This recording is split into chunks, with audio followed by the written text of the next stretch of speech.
Pour ouvrir votre capot, vous devez dans un premier temps tirer sur la commande en bas à gauche de votre volant.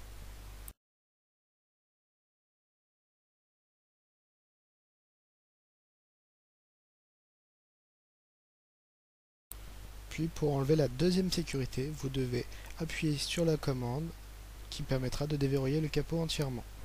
Vérifiez bien que la tige tient bien.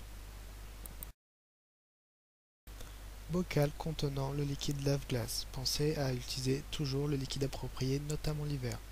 Vis permettant de régler en hauteur le faisceau lumineux dans le compartiment bloc moteur. Jauge qui permet de contrôler le niveau d'huile. Affaire sur terrain plat et moteur froid.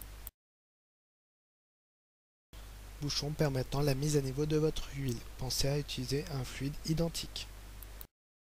La décharge de la batterie est occasionnée par l'utilisation d'accessoires moteur éteint. Pensez à recharger la batterie avec les câbles adaptés en respectant les polarités.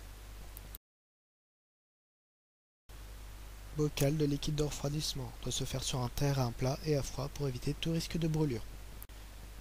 Liquide de frein, seul un professionnel est autorisé à le compléter, organe de sécurité oblige. La direction assistée est électrique sur ce véhicule, il n'y a donc pas de niveau à faire. Emplacement pour changer les ampoules à l'avant, prendre un chiffon pour effectuer l'opération.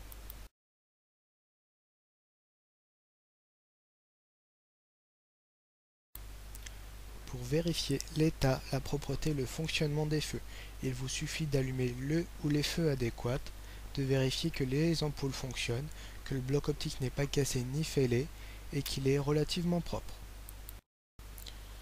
Que ce soit pour les feux de position, croisement, route ou appel de phare ou feux de brouillard avant.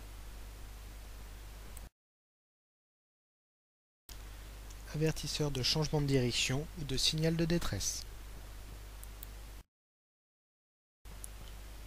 Feu de position, feu de brouillard arrière, il n'y en a qu'un sur votre gauche.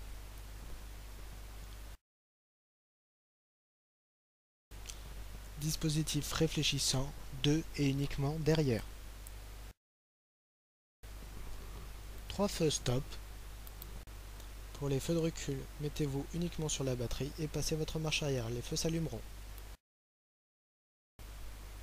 Pour le remplissage du carburant, veuillez bien vérifier la fermeture de votre bouchon, faire ça moteur éteint et veillez à ne pas déborder pour les motards. Vous devez vérifier sur le flanc du pneu qu'il n'y a ni déchirure ni hernie. Étiquette de précaution de gonflage des pneumatiques se trouve dans la portière conducteur. Sécurité enfin et gilet de sécurité qui doit se trouver dans l'habitacle. Le pare-brise ne doit présenter aucune fissure, aucun impact, néanmoins réparable chez un spécialiste. Les plaques doivent être lisibles et bien fixées. Vis à enlever pour pouvoir changer les ampoules à l'arrière. Triangles et ampoules sont obligatoires dans votre véhicule. La roue de secours, quant à elle, se situe sous votre voiture. Pensez à contrôler régulièrement sa pression.